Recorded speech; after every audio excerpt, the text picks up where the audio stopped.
आप सभी को नमस्कार। पहलाग स्वागत है आप सभी का हमारे यूट्यूब चैनल जी के सरकारी पर।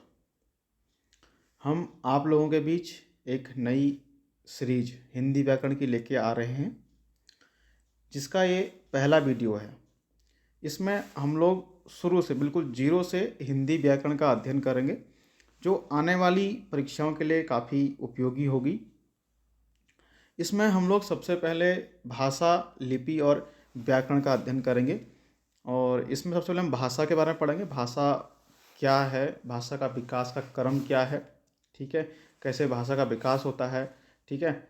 और इसमें बोली, साहित्यिक भाषा, राष्ट्रभाषा, राजभाषा ये क्या है, इसके बारे में हम लोग अध्ययन करेंगे। उसी के साथ साथ इसमें हम लोग भाषा के क्रम में, भाषा के विकास के क्रम में संस्कृत, फिर आपका वैदिक संस्कृत, लौकिक संस्कृत, फिर आपका पाली, प्राकृत, अपभ्रंश, अपभ्रंशों से कौन कौन से अपभ्रंशों का विकास हुआ है, उन अपभ्रंशों से किन उपभाषाओं का विकास हुआ है, उन भाषाओं से किन बोलियों का विकास हुआ है, और उन उपबोलियों के बारे में क्या कुछ हम आपका डिटेल्स है वो हम लोग देखेंगे इसमें आगे चलकर। फिर इसी के साथ लिपि क्या है, लिपि किसे कहते हैं और लिपि का विकास कैसे हुआ, ठीक है, कौन कौन सी लिपियाँ प्राचीन भारत में विकसित थी, प्रचलित थी, और ब्राह्मी लिपि से कौन सी लिपि विकसित हुई, ठीक है। इसमें दक्षिणी शैली, उत्तरी शैली, फिर आपकी गुप्त लिपि, कुटिला लिपि, और तत्पश्चात इसमें हम लोग देवनागरी लिपि के बारे में पढ़ेंगे, उसका विकास पढ़ेंगे, ठीक है। और फिर आगे चलकर हम लोग इसमें व्याकरण पढ़ेंगे, ठीक है। व्याकरण के कौन कौन से आधार हैं, फिर उसके अंदर वर्ण विचार पढ़ेंगे। तो इसी के साथ हम लोग शुरू करते हैं। हिंदी व्याकरण सीरीज का ये पहला वीडियो है, जिसके तहत भाषा, लिपि और हम लोग व्याकरण का अध्ययन करेंगे। तो चलिए शुरू करते हैं, ठीक है। भाषा, लिपि और व्याकरण, ठीक है। तो हमको पता होना चाहिए भाषा क्या है। एक नॉर्मली इसकी हमें परिभाषा पता होनी चाहिए कि हम भाषा किसे कह सकते हैं, भाषा क्या है। तो सबसे पहली चीज़ तो है कि भाषा किस धातु से बनी है, या भाषा की परिभाषा क्या है, ठीक है। तो भाषा क्या है, एक व्यक्ति द्वारा दूसरे व्यक्ति के बीच में अपने विचारों का आदान प्रदान, क्या विचारों या अभिव्यक्ति का आदान प्रदान ही भाषा है, ठीक है। और जो भाषा है ये संस्कृत, जो भाषा है ये संस्कृत की भाष धातु से बनी है, ठीक है। तो भाषा में भाष धातु है, और इस भाष धातु का क्या मतलब होता है, कहना, ठीक है। तो इस भाषा में जो भाषा शब्द है संस्कृत की भाष धातु से बना है, जिसका अर्थ क्या होता है, कहना होता है, ठीक है। और भाषा क्या है, एक व्यक्ति द्वारा दूसरे व्यक्ति तक अपने विचारों का आदान प्रदान, ठीक है, या शब्दों का सार्थक समूह या संकेत क्या कहलाता है, भाषा कहलाता है, ठीक है। एक व्यक्ति द्वारा दूसरे व्यक्ति तक अपने विचारों का या अभिव्यक्ति का आदान प्रदान या शब्दों का सार्थक समूह या संकेत, उसे हम क्या कहते हैं, भाषा कहते हैं, ठीक है। भाषा के निर्माण की जो मूलभूत इकाई है, ठीक है, या भाषा का निर्माण किससे होता है, भाषा का निर्माण ध्वनि से होता है। बात करें भाषा की मूलभूत इकाई क्या है, तो भाषा की मूलभूत इकाई क्या है, ध्वनि है, ठीक है। हमारी भाषा का नाम हिंदी, यानी इसको जो हमारी भाषा हिंदी है, इसको हिंदी का नाम किसने दिया है आपका,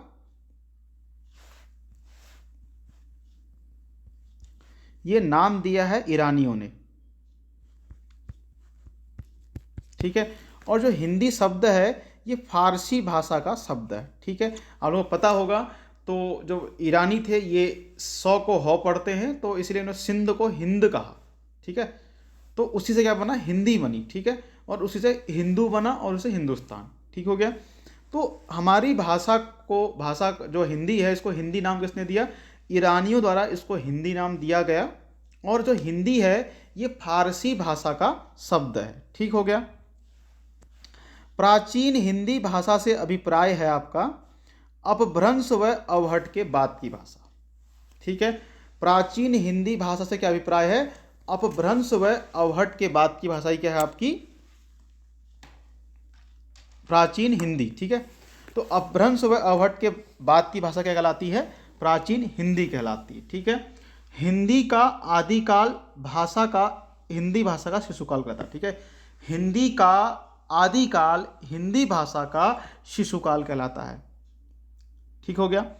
आमिर खुसरो ने सबसे पहले भाषा के स्थान पर हिंदी या हिंदवी शब्द का प्रयोग किया, और इसका प्राचीनतम जो हमको प्रयोग है भाषा के लिए, हिंदी का जो प्राचीनतम प्रयोग है, ये सरफुद्दीन की रचना जफरनामा में मिलता है, जो इसने सन 1424 में लिखी थी, ठीक हो गया। भाषा संस्कृत की भाष धातु से बनी है, जिसका अर्थ होता है कहना, ठीक है। एक व्यक्ति द्वारा दूसरे व्यक्ति के बीच में अपने विचारों का आदान प्रदान या अभिव्यक्ति का आदान प्रदान या फिर शब्दों का सार्थक समूह या संकेत को हम भाषा कहते हैं, ठीक है।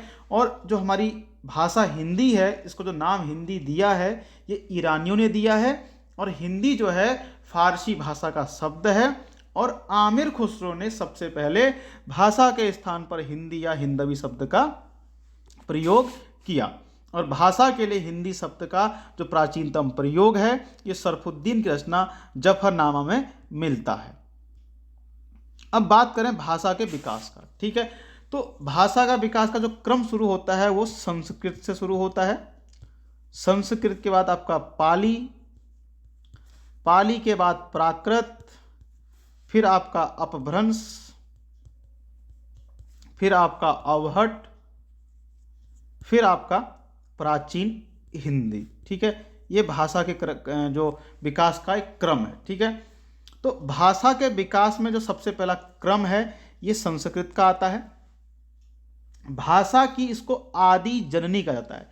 अगर कहे कि भाषा की जननी किसे कहते हैं, तो हिंदी भाषा की केवल जननी की बात करेगा, तो जननी कौन है? अपभ्रंश है। कौन है? अपभ्रंश है। अगर क्या कह दे, आदि जननी पूछ ले आपसे कि हिंदी भाषा की जो आदि जननी है वो कौन है, वो आपकी संस्कृत है, ठीक हो गया। तो भाषा की आदि जननी संस्कृत है, और भाषा के विकास में संस्कृत का पहला क्रम आता है। भारत की सबसे प्राचीन भाषा, भारत ही नहीं विश्व की भी सबसे प्राचीन भाषा संस्कृत है, और जो मानव उत्पत्ति का प्रथम ग्रंथ है ऋग्वेद, उसकी भाषा भी संस्कृत है, ठीक है। और संस्कृत के दो रूप हैं, एक वैदिक संस्कृत, एक लौकिक संस्कृत, ठीक है।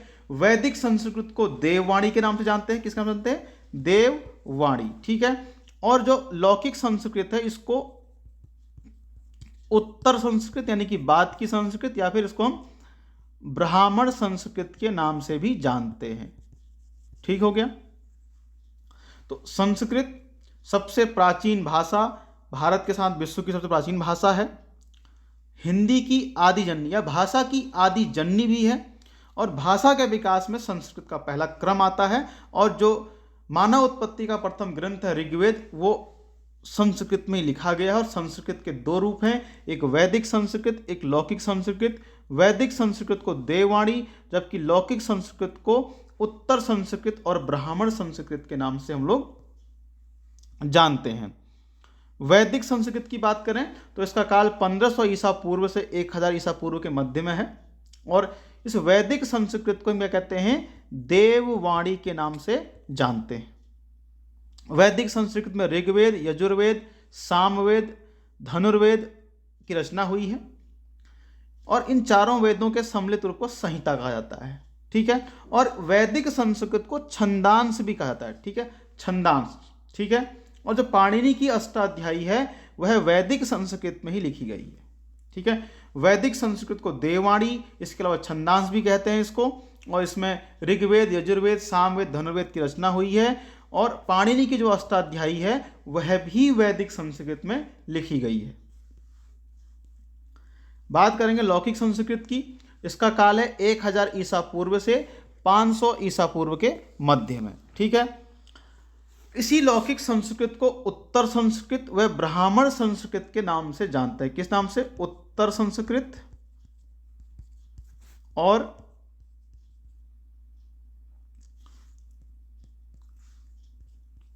ब्राह्मण संस्कृत के नाम से इसको हम जानते हैं, ठीक है। तो लौकिक संस्कृत उच्च वर्ग व शिक्षित लोगों की भाषा थी ये, ठीक है। तो लौकिक संस्कृत उच्च वर्ग व शिक्षित लोगों की भाषा थी। लौकिक संस्कृत में रामायण, महाभारत, अरण्यक, उपनिषद, वेदांग, पुराण, उपवेदों की रचना लौकिक संस्कृत में की गई है। और लौकिक संस्कृत से ही पाली भाषा का विकास हुआ है। अगर ऑप्शन में लौकिक संस्कृत नहीं मिलेगा तो संस्कृत के बाद सीधे पाली आता है, ठीक है। वैदिक संस्कृत को देववाणी छंदांश कहते हैं। इसमें वेदों की रचना की गई वैदिक संस्कृत में। इसके अलावा पाणिनि की जो अष्टाध्यायी है वह भी वैदिक संस्कृत में है। लौकिक संस्कृत को उत्तर संस्कृत और ब्राह्मण संस्कृत के नाम से जानते हैं। इसको हम लौकिक संस्कृत को, यह जो लौकिक संस्कृत है यह उच्च वर्ग और शिक्षित लोगों की भाषा थी, ठीक है। इसमें महाभारत, रामायण, अरण्यक, उपनिषद, वेदांग, पुराण, उपवेदों की रचना की गई। और लौकिक संस्कृत से पाली भाषा का विकास हुआ है, ठीक हो गया। अब बात करेंगे पाली। तो पाली का जो काल है ये 500 ईसा पूर्व से ईसा की प्रथम शताब्दी के बीच में, ठीक है। तो पाली भाषा निम्न वर्ग व अशिक्षितों की भाषा थी और भारत की प्रथम जन भाषा या देसी भाषा भी पाली को कहते हैं, ठीक हो गया। निम्न वर्ग व अशिक्षितों की भाषा, भारत की प्रथम जन भाषा, देसी भाषा के नाम से जानते हैं पाली को। और पाली भाषा को अपने धर्म के प्रचार प्रसार का आधार किसने बनाया? बौद्ध धर्म ने बनाया, ठीक है। और अपने जो इनका एक त्रिपिटक ग्रंथ है, इस त्रिपिटक की रचना भी इन्होंने पाली भाषा में ही की है, ठीक है। यानी कि महात्मा बुद्ध ने अपने उपदेश किस भाषा में दिए? पाली भाषा में दिए, ठीक है। बौद्धों ने अपने धर्म के प्रचार प्रसार का जो माध्यम बनाया वो किससे बनाया? पाली को, ठीक हो गया। तो पाली निम्न वर्ग अशिक्षितों की भाषा हो गई, भारत की प्रथम जन भाषा, देसी भाषा। बौद्ध धर्म ने इसको अपने प्रचार प्रसार के माध्यम का आधार बनाया। और महात्मा बुद्ध की भाषा भी क्या थी? पाली थी। अपने उपदेश उन्होंने किस भाषा में दिए? पाली में दिए। और त्रिपिटक की रचना भी पाली में ही की गई है। पाली के बाद है, पाली भाषा से प्राकृत भाषा का विकास हुआ। पाली के बाद इसका विकास होगा प्राकृत का, ठीक हो गया। तो प्राकृत का अर्थ क्या होता है? स्वतंत्र, ठीक है। प्राकृत वह भाषा थी जिसका खुले ढंग से समाज का हर वर्ग, चाहे शिक्षित हो, अशिक्षित हो, निम्न वर्ग हो, उच्च वर्ग हो, इसका प्रयोग करते थे, ठीक है। तो प्राकृत भाषा को अपने धर्म के प्रचार प्रसार का माध्यम किसने बनाया? जैनों और मलेच्छियों ने बनाया, ठीक है। खास तौर पर जो प्राकृत भाषा है इसका प्रयोग जैनों ने किया अपने धर्म के प्रचार प्रसार के लिए।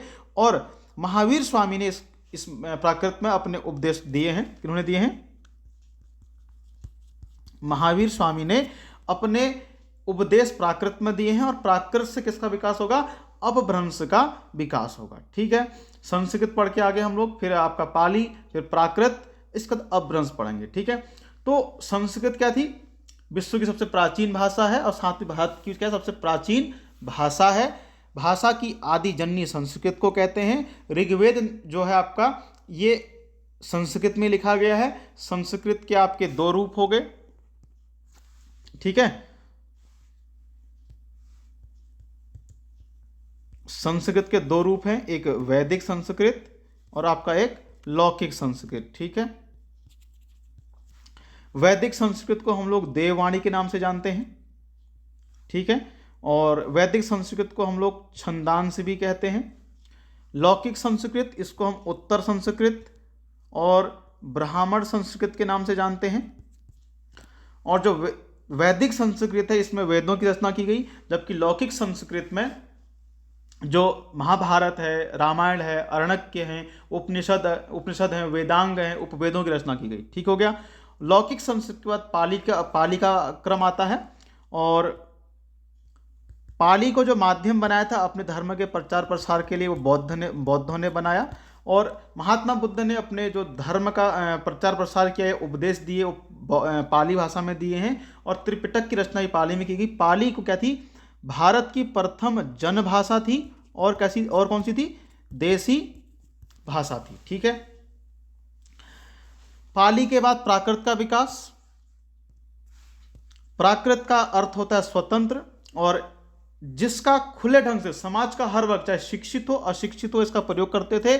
और मुख्य तौर पर जैनों ने जैनों ने प्राकृत को अपने धर्म के प्रचार प्रसार का आधार बनाया और महावीर स्वामी ने अपने उपदेश प्राकृत भाषा में दिए हैं। प्राकृत से अपभ्रंश का विकास हुआ है। ठीक हो गया। चलिए आगे बढ़ते हैं अपभ्रंश पर।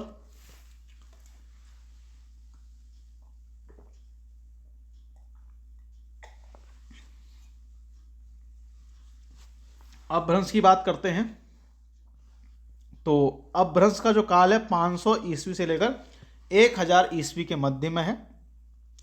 तो अपभ्रंश का अर्थ क्या होता है? टूटा हुआ या भ्रष्ट। ठीक है। इस अपभ्रंश को हम लोग अविहत्था या उकार बहुला के नाम से भी जानते हैं। ठीक है। तो अपभ्रंश का अर्थ क्या होता है? टूटा हुआ या भ्रष्ट, और इसको अविहत्ता या उकार बहुला के नाम से जानते हैं। बात करें अपभ्रंश का सबसे पहले प्रयोग किसने किया, तो सबसे पहले प्रयोग किसने किया? पतंजलि ने और आचार्य व्याडी ने अपभ्रंश का प्रयोग किया। ठीक है। अपभ्रंश की उत्तरा अवस्था या उत्तर अवस्था कौन सी है? अवहट है। ठीक हो गया। अपभ्रंश को हिंदी की जननी और संस्कृत को हिंदी की आदि जननी, ये अंतर है।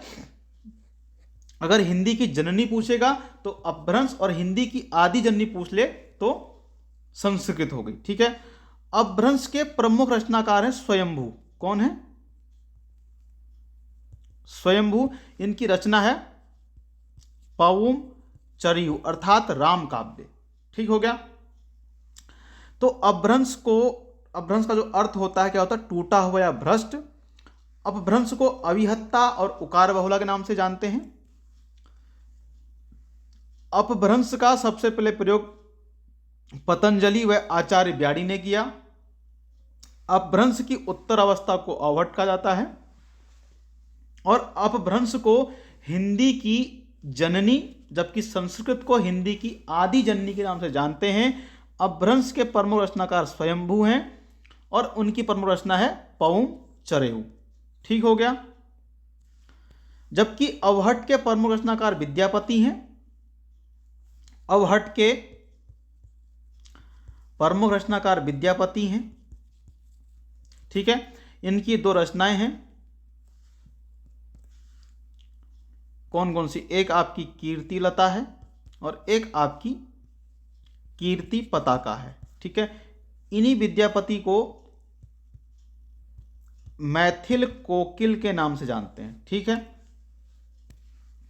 तो अवहट के प्रमुख रचनाकार विद्यापति, दो रचनाएं हैं इनकी कीर्ति लता और कीर्ति पताका, और इनको मैथिल कोकिल कहा जाता है। अपभ्रंश को प्राकृत भाष किसने कहा? तो अपभ्रंश को प्राकृत भाष किसने कहा? आचार्य रामचंद्र शुक्ल ने कहा। क्या कहा है?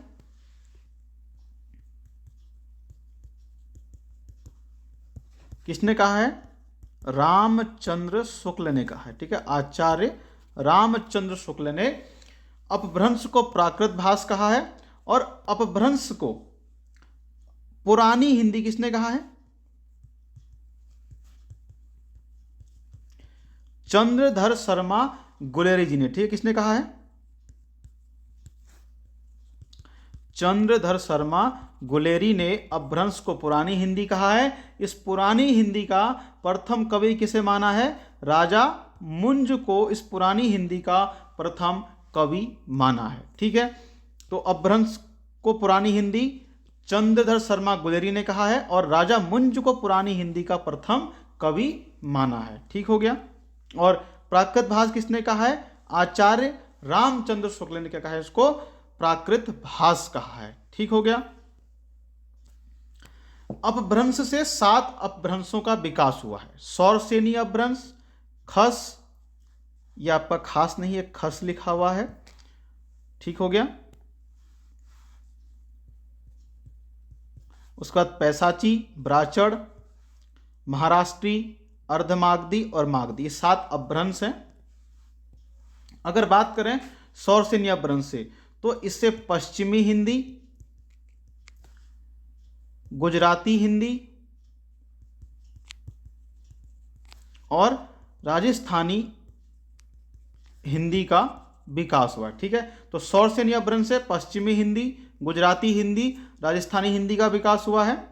और खस अपभ्रंश से पहाड़ी हिंदी का, पैसाची से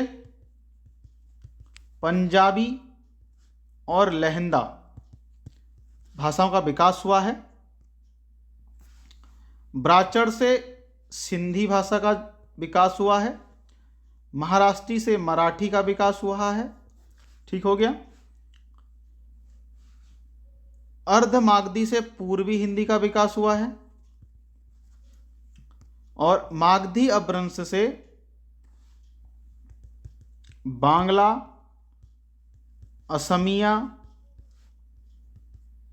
उड़िया और बिहारी हिंदी का विकास हुआ है। ठीक है,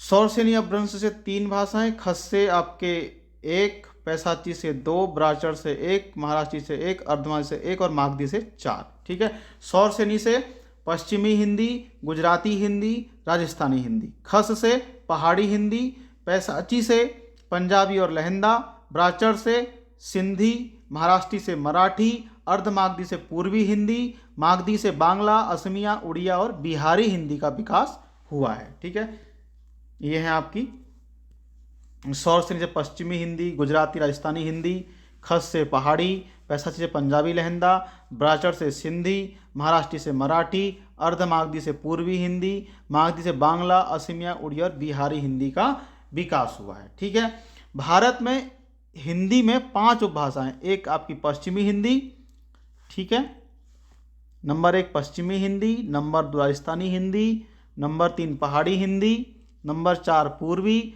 नंबर 5 बिहारी हिंदी। ठीक है, ये 5 उपभाषाएं हैं और इन्हीं उपभाषाओं से 17 बोलियों का विकास हुआ है। ठीक है, तो बोलियां देख लेते हैं।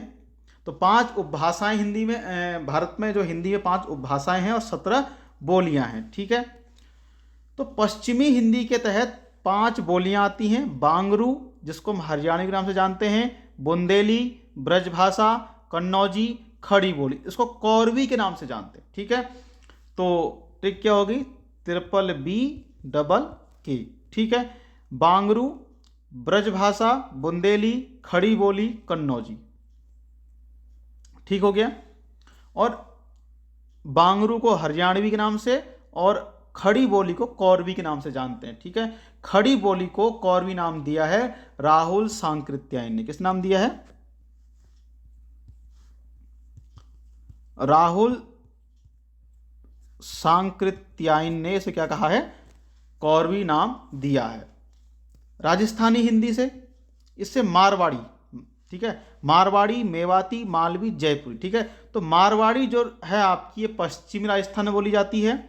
उसके बाद बात करें मेवाती की, तो मेवाती बोली जाती है उत्तरी राजस्थान में, मालवी दक्षिण में, जयपुरी इसके 2 नाम और हैं, ढूंढाड़ी और हाड़ौती। इसी जयपुरी को क्या बोलते हैं? ढूंढाड़ी और हाड़ौती के नाम से जानते हैं। ये पूर्वी राजस्थान में बोली जाती है। मारवाड़ी आपकी हो गई, मारवाड़ी पश्चिम में, मेवाती उत्तर में, मालवी दक्षिण में और जयपुरी पूरब में बोली जाती है। ठीक है, पूर्वी राजस्थान में बोली जाती है। ठीक हो गया। पहाड़ी हिंदी के तहत कुमाऊनी और गढ़वाली आती हैं। पूर्वी हिंदी के तहत अवधी, बघेली, छत्तीसगढ़ी। बिहारी हिंदी के तहत मैथिली, मगही और भोजपुरी। ठीक हो गया। पश्चिमी हिंदी के तहत बांगरू, जिसको हरियाणवी नाम से जानते हैं, हरियाणी भी कहते हैं, बुंदेली, ब्रजभाषा, कन्नौजी, खड़ी बोली। ठीक है, खड़ी बोली को कौरवी पश्चिमी हिंदी के तहत बोली जाने वाली बोलियां हैं। राजस्थानी के तहत आपकी हो गई मारवाड़ी, मेवाती, मालवी, जयपुरी, इसको ढूंढाड़ी या हाड़ौती नाम से जानते हैं। पहाड़ी हिंदी के तहत कुमाऊनी, गढ़वाली हो गई। पूर्वी हिंदी के तहत अवधी, बघेली, छत्तीसगढ़ी। बिहारी हिंदी के तहत मैथिली, मगही और भोजपुरी आती हैं। ठीक हो गया। ये बोलियों का संपर्क क्षेत्र है। ये तो बता दिया मैंने आपको, मारवाड़ी पश्चिम में, जयपुरी पूरब में, मेवाती उत्तरी राजस्थान में, मालवी दक्षिण राजस्थान में। कौरवी या खड़ी बोली हरियाणा, बांगरू या हरियाणवी आपकी ये भी हरियाणा बोली जाती है, ब्रजभाषा, बुंदेली, कन्नौजी या आपकी उत्तर प्रदेश में बोली जाती है। इसके अलावा अवधी, बघेली भी आपको यूपी में बोलने को मिलेगी। छत्तीसगढ़ी यूपी के साथ साथ में छत्तीसगढ़ में बोलने को भी मिलती है। ठीक है, भोजपुरी, मगही, मैथिली आपकी बिहार में बोली जाती हैं। भोजपुरी, मगही, मैथिली बिहार में, जबकि कुमाऊनी, गढ़वाली ये आपकी हो जाती है उत्तराखंड में। ठीक है, नेपाली कभी कभी पहाड़ी हिंदी के तहत आपको नेपाली को शामिल कर लेता है। तो ये तीनों कहाँ बोली जाती हैं? उत्तराखंड में। नेपाली वैसे खास तौर पर कहाँ जाती है? नेपाल में बोली जाती है। ठीक है,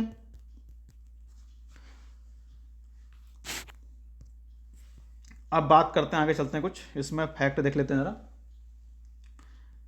अगर हम पूर्वी हिंदी के बारे में देखें तो पूर्वी हिंदी का जो क्षेत्र था प्राचीन कौशल प्रदेश था। ठीक है, प्राचीन कौशल प्रदेश, इसके अंतर्गत आपकी अवधी, बघेली, छत्तीसगढ़ी बोली आती है। हम लोग ये देख के आए हैं। तो पूर्वी हिंदी अर्धमागधी अपभ्रंश से विकसित है। किससे विकसित है? अर्धमागधी अपभ्रंश से विकसित है पूर्वी हिंदी। इसका जो क्षेत्र था प्राचीन कौशल प्रदेश था। इसके अंतर्गत अवधी, बघेली, छत्तीसगढ़ी बोलियां आती हैं। ठीक है, बात करें अवधी की तो पूर्वी हिंदी की प्रमुख बोली है अवधी। अवध अंचल में बोली जाती है। ठीक है, अवधी अवध अंचल में। सर्वप्रथम अमीर खुसरो ने भाषा के अर्थ में अवधी शब्द का प्रयोग किया। मुल्ला दाऊद की लोक रहा या चंदायन अवधी का प्रथम ग्रंथ है। जब इस अवधी को सूफी संतों द्वारा बंगाल में ले जाया गया या वहां पर इसको प्रचलित किया गया तो इसका क्या नाम पड़ गया? गोहारी नाम पड़ गया। क्या नाम पड़ गया? गोहारी नाम पड़ गया। ठीक है, और इसका एक कौशल प्रदेश में बोली जाती है, कौशल प्रदेश की भाषा है, बोली है, तो इसका एक नाम पड़ गया कोसती। क्या नाम पड़ गया? कोसती। सूफी संतों द्वारा जब इस अवधी को बंगाल में प्रचलित किया गया, इसका नाम पड़ गया गोहारी, और कौशल प्रदेश की भाषा है इसलिए इसको क्या नाम बोल दिया? कोसती। अवध अंचल में बोली जाती है। अमीर खुसरो ने भाषा के अर्थ में अवधी शब्द का प्रयोग किया। मुल्ला दाऊद की लोक रहा या चंदायन अवधी का प्रथम ग्रंथ है। ठीक हो गया। पश्चिमी हिंदी की बात करें तो इसकी बोलियों को आकार बहुला व ओकार बहुला दो भागों में बांटा गया है। आकार बहुला में और ओकार बहुला में। आकार बहुला में हरियाणवी और खड़ी बोली, हरियाणवी को हम बांगरू के नाम से जानते हैं। ओकार बहुला में ब्रजभाषा, बुंदेली, कन्नौजी। ठीक है, आकार बहुला में हरियाणवी और खड़ी बोली, हरियाणवी को बांगरू के नाम से। ओकार बहुला में ब्रजभाषा, बुंदेली और कन्नौजी आती है। ठीक है, जॉर्ज ग्रियर्सन के अनुसार जो पश्चिमी हिंदी है यही हिंदी क्या है? वास्तविक हिंदी है। ठीक है, वो कहते हैं कि जो पश्चिमी हिंदी है वही क्या है? वास्तविक हिंदी है, और इसलिए पश्चिमी हिंदी को केंद्रीय हिंदी भी कहा जाता है। ठीक है, यानी कि जितने भी हिंदी भाषी आपके क्षेत्र हैं या प्रदेश हैं उनमें जो पश्चिमी हिंदी का क्षेत्र है उसी को क्या कहते हैं? केंद्रीय हिंदी कहा जाता है। ठीक है, आकार बहुला, ओकार बहुला में पश्चिमी हिंदी को बांटा हुआ है। आकार बहुला में खड़ी बोली और आपकी हरियाणी यानी बांगरू आती है। ओकार बहुला में ब्रजभाषा, बुंदेली और कन्नौजी आती है। ठीक है, जॉर्ज ग्रियर्सन ने इसे क्या कहा है? पश्चिमी हिंदी को क्या कहा है कि यही क्या है? वास्तविक हिंदी है, और इस पश्चिमी हिंदी को ही क्या है? केंद्रीय हिंदी के नाम से हम लोग जानते हैं। बात करें ब्रजभाषा की तो ब्रजभाषा पश्चिमी हिंदी की सबसे पुरानी बोली है। ठीक है, तो पश्चिमी हिंदी की सबसे पुरानी बोली है कौन सी है? ब्रजभाषा। ठीक है, कहाँ इसका जो मुख्य केंद्र है वो मथुरा है। कौन सा है? मथुरा है। ठीक है, तो पश्चिमी हिंदी की सबसे पुरानी बोली ब्रजभाषा, केंद्र मथुरा। ठीक है, ब्रज का अर्थ क्या होता है? ब्रज का अर्थ होता है पशुओं या गौओं का समूह या चारागाह। ठीक है, जहां पर पशुओं गौओं का समूह चारागाह है वह क्या है? ब्रज है। और ब्रज जो भाषा है यानी बोली है इसका जो मुख्य केंद्र है मथुरा है। ठीक है, सुधीर अग्रवाल का प्रद्युम्न चरित्र, सुधीर अग्रवाल का प्रद्युम्न चरित्र जो है ब्रज भाषा का पहला ग्रंथ है। और हम लोग को पता भी, हम लोग जानते भी हैं कि जो ब्रजभाषा में जो 8 कवियों का विशेष महत्व है, इन्हीं 8 कवियों के संघ को अष्टछाप कहा जाता है, अष्टछाप के कवि। ठीक है, तो 8 कवि हैं, इनके संघ को, इनके समूह को अष्टछाप कहा जाता है। अष्टछाप के कवि के नाम से इनको जानते हैं। इन कवियों में सूरदास, कुंभनदास, परमानंद, कृष्णदास, छीत स्वामी, गोविंद स्वामी, चतुर्भुजदास और नंददास आते हैं। ठीक है, आपको ये क्या है, थोड़ा सा पढ़ने पड़ेंगे, बार बार पढ़ने पड़ेंगे। इससे क्या है, कभी क्वेश्चन पूछ ले, निम्न में से कौन सा कवि जो है अष्टछाप के उसमें शामिल नहीं है, अष्टछाप के कवि में शामिल नहीं है। ठीक है, इस तरह से पूछ सकता है आपको पेपर में। ठीक है, और अपभ्रंश जो आपको याद होने चाहिए। ठीक है, पीछे हम अपभ्रंश पढ़ के आए हैं, तो 7 अपभ्रंश हैं, उनसे 5 उपभाषाएं निकली हैं। उन उपभाषाओं से 17 बोलियों का विकास हुआ है। पूछता है कि कौन सी बोली किस अपभ्रंश से विकसित है या किस हिंदी से विकसित है, या पूछ सकता है पूर्वी हिंदी की निम्न में से कौन सी बोली नहीं है। ठीक है, 3 आपको 3 दे देगा, 1 नहीं दे देगा आपको। ठीक है, इस तरह से आपको उसको पकड़ना पड़ेगा। ऐसे यहाँ पर भी है, आपको दे देगा ऑप्शन में 3 ऑप्शन दे देगा, अष्टछाप का 1 अलग दे देगा, तो इसलिए आपको याद करने पड़ेंगे। तो कौन कौन से, इसमें सूरदास, कुंभनदास, परमानंद, कृष्णदास, छीत स्वामी, गोविंद स्वामी, चतुर्भुजदास, नंददास इसमें आते हैं। ठीक है, और इसमें जो आपके सूरदास जी हैं, ये अष्टछाप के प्रमुख कवि हैं। कौन? सूरदास जी। ठीक है, इनको अष्टछाप का जहाज कहा जाता है। क्या कहता है? अष्टछाप का जहाज कहा जाता है। ठीक है, और ब्रज भाषा काव्य भाषा के रूप में प्रचलित है। ठीक है, जो ब्रज भाषा है काव्य भाषा के रूप में प्रचलित है, और ब्रज भाषा में 8 कवियों का समूह है, बड़ा उनका महत्व है। उनको अष्टछाप के कवियों के नाम से जानते हैं, जिनमें सूरदास, कुंभनदास, परमानंद, कृष्णदास, छीत स्वामी, गोविंद स्वामी, चतुर्भुजदास और नंददास आते हैं। ठीक है, और इन कवियों में सूरदास का भी एक अलग महत्व है। ठीक है, उनका बहुत ज्यादा महत्व है, इसलिए जो सूरदास जी हैं इनको अष्टछाप का जहाज कहा जाता है। ठीक है, और ब्रज भाषा काव्य भाषा के रूप में प्रचलित है। ठीक है, पूछ सकता है कि ब्रज भाषा किस भाषा के रूप में प्रचलित है, तो काव्य भाषा के रूप में प्रचलित है। ठीक है, पीछे हम लोग पढ़ के आए थे, जब सूफी संत अवधी भाषा को बंगाल में उन लोगों उनके द्वारा प्रचलित किया गया, तो उसका नाम पड़ गया गोहारी। क्या नाम पड़ गया था? गोहारी नाम पड़ गया था किसका? अवधी का। और जो अवधी थी वो कौशल प्रदेश में बोली जाती थी, तो इसलिए उसका नाम पड़ गया कोसती। अब देखेंगे यहां पर इसको हम लोग ब्रज भाषा पढ़ रहे हैं इसमें। तो जब बंगाल में कृष्ण भक्ति के कवियों द्वारा इस ब्रज भाषा को प्रचलित किया गया, इसका नाम पड़ गया ब्रजबुली, और इसी ब्रजबुली को पुरानी बांग्ला के नाम से जानते हैं। ठीक है, जो ये आपकी ब्रजबुली है, किस नाम जानते हैं इसको?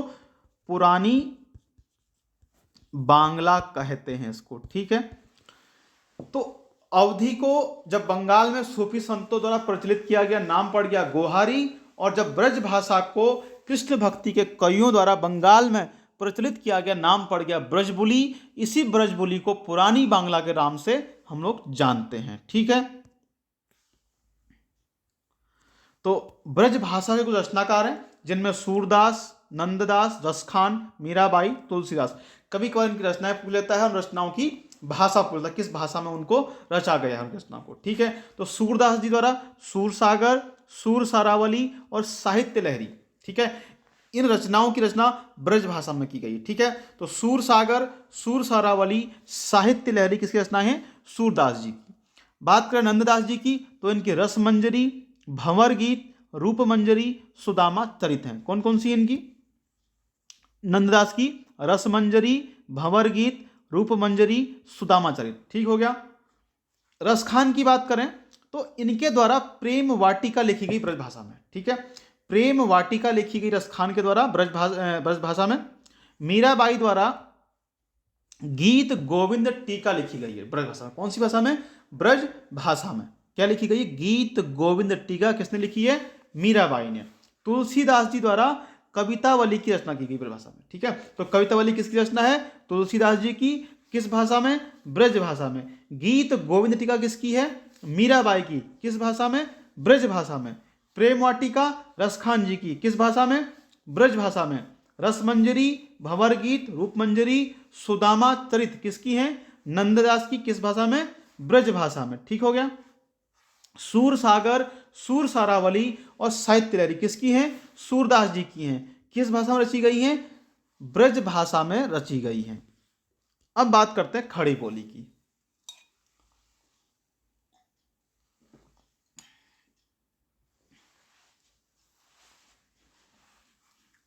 तो खड़ी बोली की बात करते हैं। तो फोर्ट विलियम कॉलेज से खड़ी बोली का नामकरण हुआ। ठीक है, तो खड़ी बोली का नामकरण कहां किया गया? फोर्ट विलियम कॉलेज में किया गया। तो खड़ी बोली का नामकरण गिलक्राइस्ट, लल्लूलाल व सदल मिश्र ने किया है। ठीक है, तो ध्यान रखना पड़ेगा। गिलक्राइस्ट,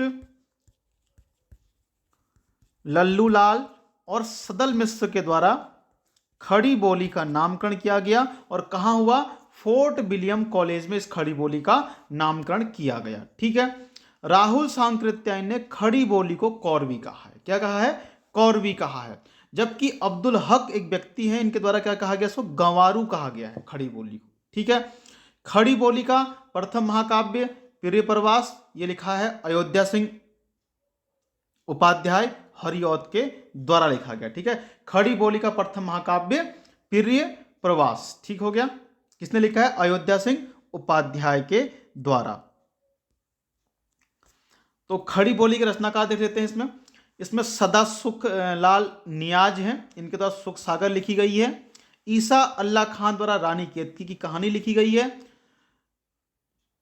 लल्लू लाल द्वारा पम सागर लिखी गई है। और सदल मिश्र के द्वारा नसीकेतोपाख्यान लिखी गई। ठीक है, नसीकेतोपाख्यान सदल मिश्र के द्वारा, पम सागर लल्लू लाल द्वारा, रानी केतकी की कहानी ईसा अल्लाह खां द्वारा और सदा सुखलाल नियाज द्वारा सुख सागर लिखी गई है। ठीक हो गया। हिंदी भाषा का विकास देख लेते हैं। तो जो हिंदी का वास्तविक आरंभ होता है वो 1000 ईस्वी में मिलता है हमको। ठीक है, 1000 ईस्वी से हिंदी का वास्तविक आरंभ माना जाता है। इसको 3 कालखंडों में बांटा गया है। 1000 ईस्वी से 1500 ईस्वी तक, फिर ये इसका आदिकाल हो गया। 1000 से 1500 ईस्वी तक का आदिकाल है। 1500 ईस्वी से 1800 ईस्वी तक इसका मध्यकाल है। और 1800 से लेकर अब तक का जो काल है ये आधुनिक काल कहलाता है। ठीक हो गया।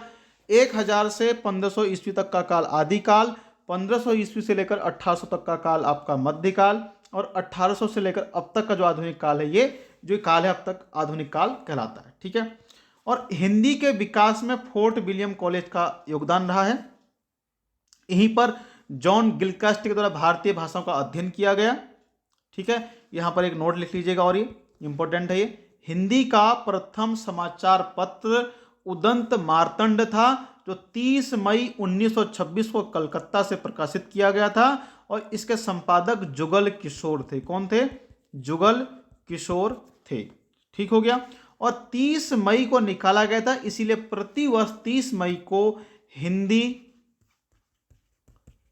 पत्रकारिता दिवस मनाया जाता है।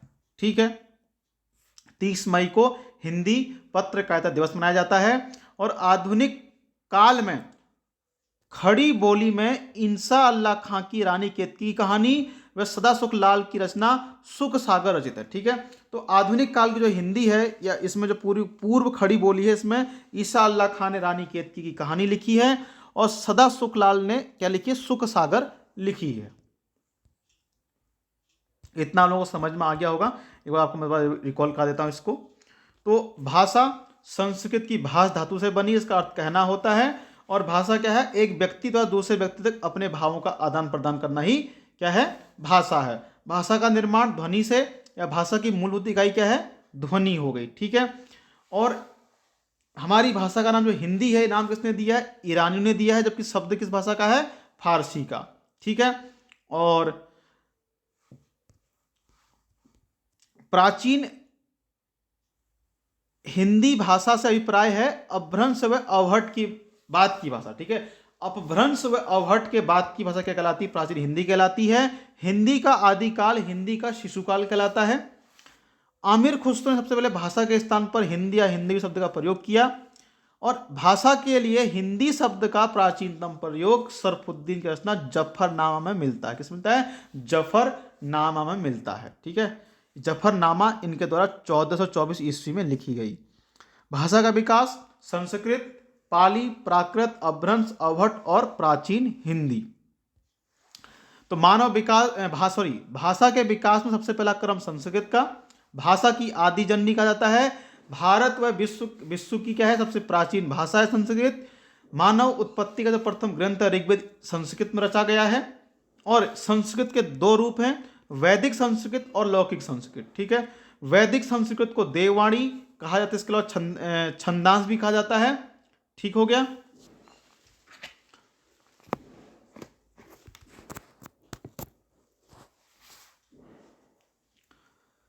तो वैदिक संस्कृत में वेदों की रचना की गई है, और पाणिनि की अष्टाध्यायी भी वैदिक संस्कृत में ही लिखी गई है। ठीक हो गया। फिर लौकिक संस्कृत, इसको उत्तर संस्कृत और ब्राह्मण संस्कृत के नाम से जानते हैं। उच्च वर्ग व शिक्षित लोगों की भाषा थी।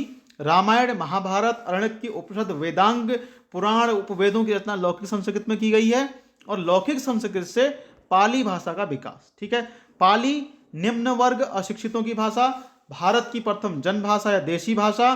बौद्ध धर्म ने अपने प्रचार प्रसार का माध्यम बनाया और त्रिपिटक की रचना करी। महात्मा बुद्ध ने अपने उपदेशों को पाली भाषा में दिया। पाली भाषा से प्राकृत की रचना होगी, प्राकृत का विकास होगा। और प्राकृत का अर्थ होता है स्वतंत्र। इसका जो प्राकृत था, इसमें निम्न वर्ग, उच्च वर्ग, समाज का हर वर्ग इसका प्रयोग करता था। और जैन है, इन्होंने अपने धर्म के प्रचार प्रसार का माध्यम बनाया। और महावीर स्वामी ने प्राकृत भाषा में उपदेश दिए। ठीक है, प्राकृत से अपभ्रंश का विकास। अपभ्रंश का अर्थ होता है टूटा हुआ या भ्रष्ट, इसको अविहत्ता या उकार बहुला कहते हैं। अपभ्रंश का सबसे पहले प्रयोग पतंजलि व आचार्य ब्याडी के द्वारा किया गया। अपभ्रंश की उत्तरावस्था अर्थात बाद की जो अवस्था है वो अवहट कहलाती है। अपभ्रंश को हिंदी की जननी और संस्कृत को हिंदी की आदि जननी कहते हैं। अपभ्रंश के प्रमुख रचनाकार हैं स्वयंभू, जिनकी रचना है पवम चरयु अर्थात राम काव्य। अवहट के प्रमुख रचनाकार विद्यापति, इनकी दो रचनाएं हैं कीर्तिलता और कीर्तिपताका। और इनको मैथिल कोकिल भी कहा था। ठीक है, किसको? विद्यापति को मैथिल कोकिल के नाम से भी जानते हैं। अपभ्रंश को प्राकृत भाष रामचंद्र शुक्ल ने कहा। पुरानी हिंदी किसने कहा अपभ्रंश को? चंद्रधर शर्मा गुलेरी ने कहा। और उन्होंने पुरानी हिंदी का प्रथम कवि किसे माना है? राजा मुंज को माना है। ठीक हो गया। अपभ्रंश से 7 अपभ्रंशों का विकास सौरसेनी, खस, पैसाची, ब्राचड़, महाराष्ट्री, अर्धमागधी और मागधी अपभ्रंशों का विकास हुआ है। इन 7 अपभ्रंशों से क्या निकली हैं? उपभाषाएं निकली हैं, जिनसे सौरसेनी से पश्चिमी हिंदी, गुजराती हिंदी, राजस्थानी हिंदी।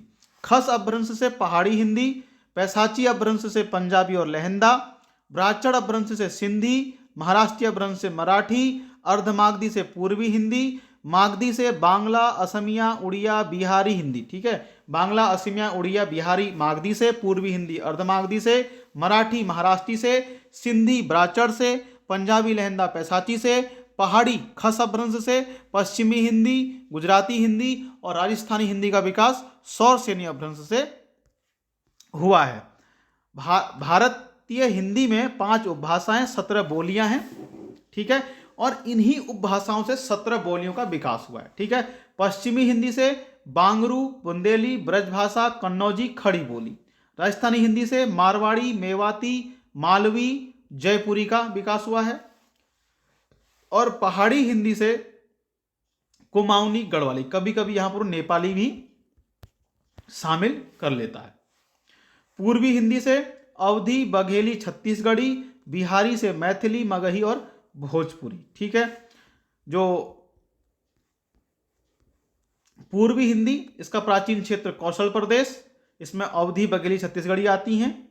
अवधी की बात करें, पूर्वी हिंदी की प्रमुख बोली अवध में बोली जाती है। और बंगाल में जब इसको सूफी कवियों द्वारा प्रचलित किया गया तो उसको नाम पड़ गया गोहारी। कौशल प्रदेश में ये अवधि बोली जाती है तो नाम पड़ गया कोस्ती। ठीक है।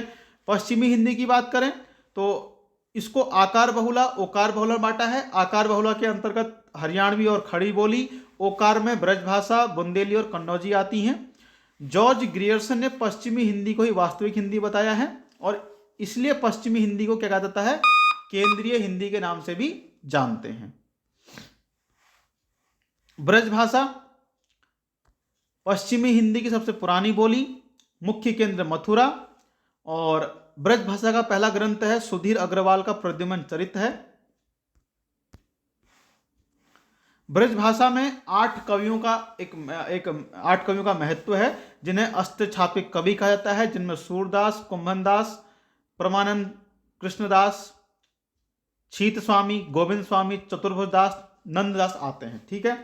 ब्रजभाषा किस रूप में प्रचलित है, काव्य भाषा के रूप में ब्रजभाषा प्रचलित है और अष्टछाप के कवियों में सूरदास का महत्व है और इसलिए इनको क्या जाता है, अष्टछाप का कवि कहा जाता है। ठीक है।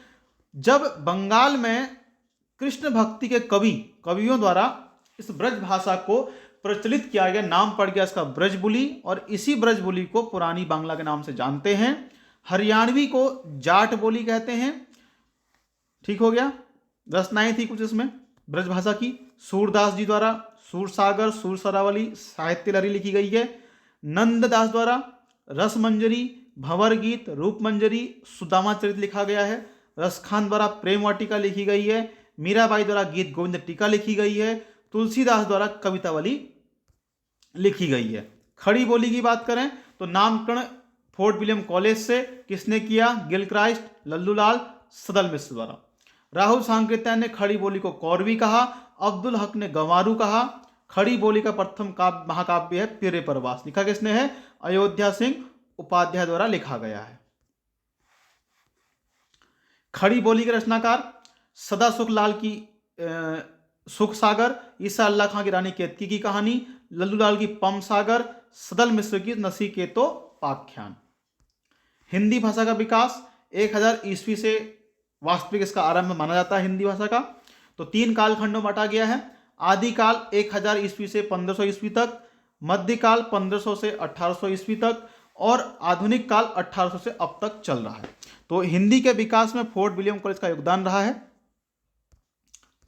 हिंदी का प्रथम समाचार पत्र उदंत मार्तंड 30 मई 1826 को कोलकाता से जुगल किशोर जी के संपादन में ये पत्र निकाला गया और 30 मई को निकाला गया था, इसलिए प्रत्येक वर्ष 30 मई को हिंदी पत्रकारिता दिवस मनाया जाता है। आधुनिक काल में पूर्व खड़ी बोली में ईसा अल्लाह खान द्वारा रानी केतकी की कहानी, सदा सुख लाल की रचना सुख सागर रचित है इसमें। ठीक है।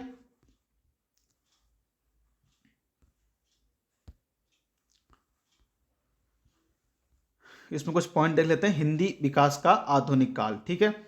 तो इसमें पुनर्जागरण का काल या भारतेंदु युग के नाम से इसको जानते हैं हम लोग। ठीक है। तो भारतेंदु को आधुनिक हिंदी का प्रवर्तक या साहित्यकार माना जाता है और भारतेंदु युग 1850 से 1900 तक का युग है। ठीक है। सबसे पहले इसमें आता है पुनर्जागरण का काल या भारतेंदु युग और इसके प्रवर्तक साहित्यकार कौन है, भारतेंदु हरिश्चंद्र। ठीक है। और 1850 से 1900 तक का युग भारतेंदु युग के नाम से जाना जाता है। ठीक है। और इस युग की सबसे बड़ी विशेषता क्या थी, यहां पर खड़ी बोली का गद्य के रूप में प्रयोग शुरू हो गया।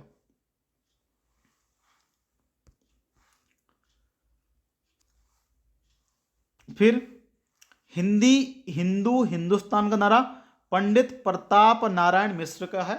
ठीक है। हिंदुस्तान का नारा किसने दिया, पंडित प्रताप नारायण मिश्र के द्वारा। ठीक है। हिंदी के विकास में काशी नागरी प्रचारिणी सभा का प्रमुख योगदान रहा है। इसी की एक शाखा के रूप में 1914 में काशीपुर में प्रेम सभा की स्थापना जीवी पंत द्वारा की जाती है। आप लोगों ने पढ़ा होगा उत्तराखंड में चीज। ठीक है। तो काशी नागरी प्रचारिणी सभा की स्थापना 1893 में की गई थी और सरस्वती पत्रिका का जो संपादन किया गया था ये इंडियन प्रेस प्रयाग द्वारा 1900 में किया गया था और इसके प्रथम संपादक चिंतामणि घोष थे और 1903 में महावीर प्रसाद द्विवेदी क्या थे, इस सरस्वती पत्रिका के संपादक नियुक्त हुए। कब ये जो पत्रिका कब निकाली गई थी? 1900 में निकाली गई। प्रथम संपादक थे इसके चिंतामणि घोष और 1903 में महावीर प्रसाद द्विवेदी जी को भी इस पत्रिका का संपादक बनाया गया था। द्विवेदी युग का नाम हिंदी भाषा के डिक्टेटर, ठीक है, तो हिंदी भाषा का डिक्टेटर किसे कहते हैं? महावीर प्रसाद द्विवेदी जी को कहा जाता है। 1918 से 1936 तक का जो काल है ये छायावाद का युग कहलाता है, ठीक है। 1918 से 1936 तक का कालखंड छायावाद का युग कहलाता है और छायावाद के 4 प्रमुख स्तंभों में जयशंकर प्रसाद, सूर्यकांत त्रिपाठी निराला और सुमित्रानंदन पंत व महादेव वर्मा आते हैं, ठीक है। तो 4 प्रमुख स्तंभों में कौन कौन आते हैं? जयशंकर प्रसाद, सूर्यकांत त्रिपाठी निराला, सुमित्रानंदन पंत और महादेवी वर्मा आते हैं, ठीक हो गया। इसके अलावा रामकुमार वर्मा,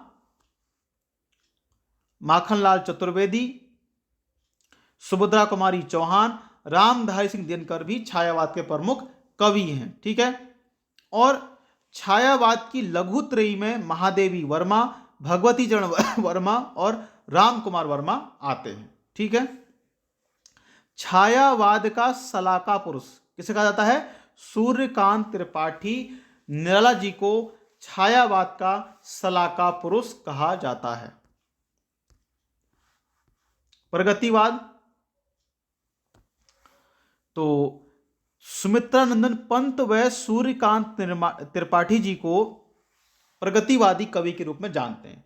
सुमित्रानंदन पंत जी को और सूर्यकांत त्रिपाठी जी को प्रगतिवादी कवि माना जाता है। नागार्जुन वैद्यनाथ मिश्र को प्रगतिवाद का सलाका पुरुष कहा जाता है, ठीक है। नागार्जुन वैद्यनाथ मिश्र को प्रगतिवाद का सलाका पुरुष कहा जाता है। बात करें प्रयोगवाद में, तो यहां पर एक इंपॉर्टेंट लाइन है आपका, प्रयोगवाद का आरंभ अज्ञेय द्वारा, इनका पूरा नाम है सच्चिदानंद हीरानंद वात्स्यायन, ठीक है, इनके द्वारा संपादित तार सप्तक 1943 में निकाला गया था इनके द्वारा, इससे माना जाता है, ठीक है। तो प्रयोगवाद का आरंभ अज्ञेय द्वारा संपादित तार सप्तक से माना जाता है, ठीक है। तार सप्तक के संपादक में कुल 4 सप्तक प्रकाशित हुए, जिसमें पहले वाले को तार सप्तक के नाम से जानते हैं जो 1943 में प्रकाशित किया गया। दूसरा सप्तक 1951 में, तीसरा सप्तक 1959 में। सप्तक का मतलब है कि एक सप्तक में 7 कवि हैं, ठीक है। चौथा सप्तक निकाला गया 1979 में, 1979 में।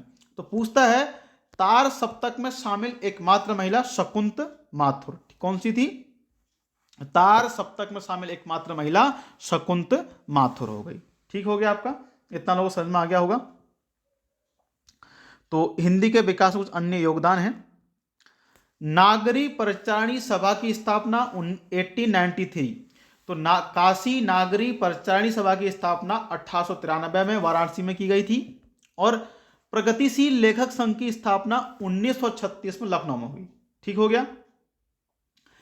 काशी नागरी परिचारिणी सभा के जो संस्थापक सदस्य थे वो श्याम सुंदर दास थे, राम नारायण मिश्र थे और शिव कुमार सिंह थे, ठीक है। तो काशी नागरी जो परिचारिणी सभा है इसके संस्थापक सदस्यों में बाबू श्याम सुंदर दास, राम नारायण मिश्र और शिव कुमार सिंह थे, ठीक है।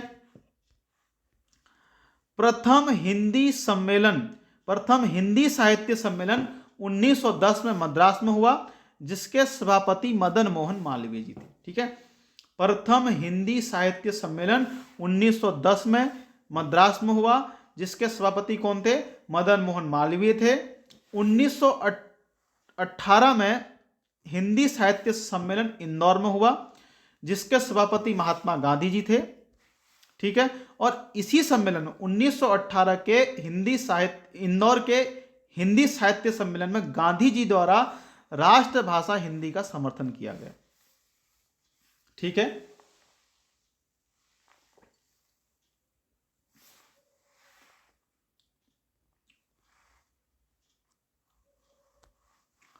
बिहार विद्यापीठ की स्थापना 1921 में की गई। दक्षिण भारत हिंदी प्रचार सभा हिंदी साहित्य सम्मेलन का नया नाम था। ठीक है, जो ये हिंदी साहित्य सम्मेलन हुए आपके 1910 में मद्रास में और 18 में आपका इंदौर में हुआ। इसी हिंदी साहित्य सम्मेलन का नाम क्या रख दिया गया? दक्षिण भारत हिंदी प्रचार सभा रख दिया गया। स्थापना 1927 में कहां कर दी गई? मद्रास में कर दी गई। ठीक है, हिंदी विद्यापीठ की स्थापना 1929 में देवधर में की गई और देवधर कहां आपका? झारखंड में है। तो हिंदी विद्यापीठ 1929 में देवधर में हुई और कहां है ये देवधर? झारखंड में। ठीक है, अखिल भारतीय हिंदी संस्था स्थापना 1964 में दिल्ली में। नागरी लिपि परिषद का गठन 57 में 1957 में, इसका भी मुख्यालय दिल्ली में। दक्षिण भारत में हिंदी प्रचारक के रूप में गांधी जी ने सबसे पहले अपने पुत्र देवदास गांधी को कहां भेजा? मद्रास भेजा, वर्तमान नाम चेन्नई। द्वितीय राजभाषा आयोग का गठन 1957 में, ठीक है, ये 97 गलत है यहां पर, 1957 में जीबी पंत की अध्यक्षता में किया गया।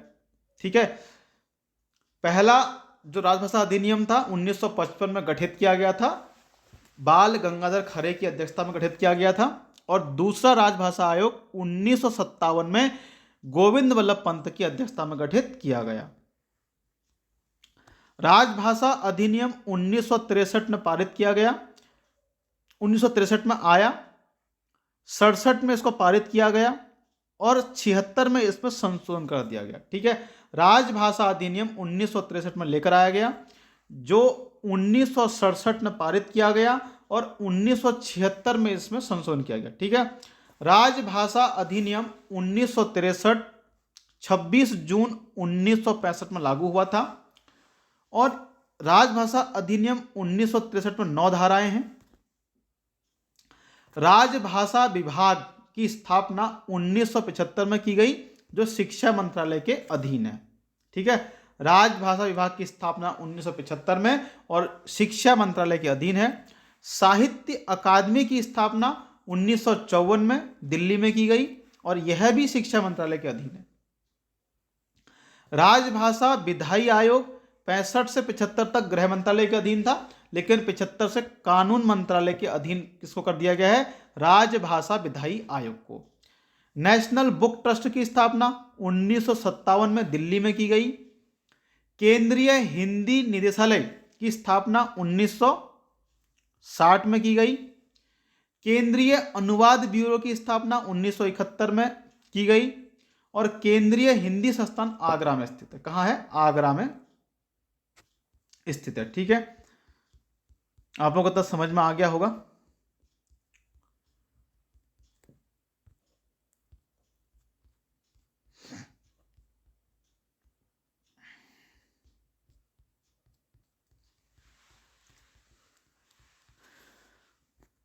तो ये कुछ पॉइंट हैं, इनको आपको इससे ज़्यादा पढ़ने पड़ेंगे, कुछ किसी का योगदान है इसमें हिंदी भाषा में।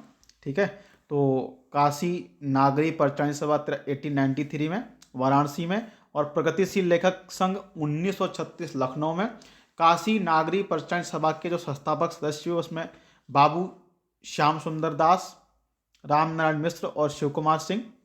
प्रथम हिंदी साहित्य सम्मेलन 1910 में मद्रास में, सभापति मदन मोहन मालवीय।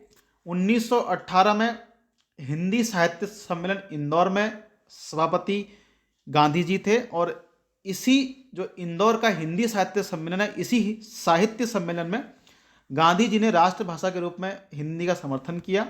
बिहार विद्यापीठ की स्थापना 1921 में की गई।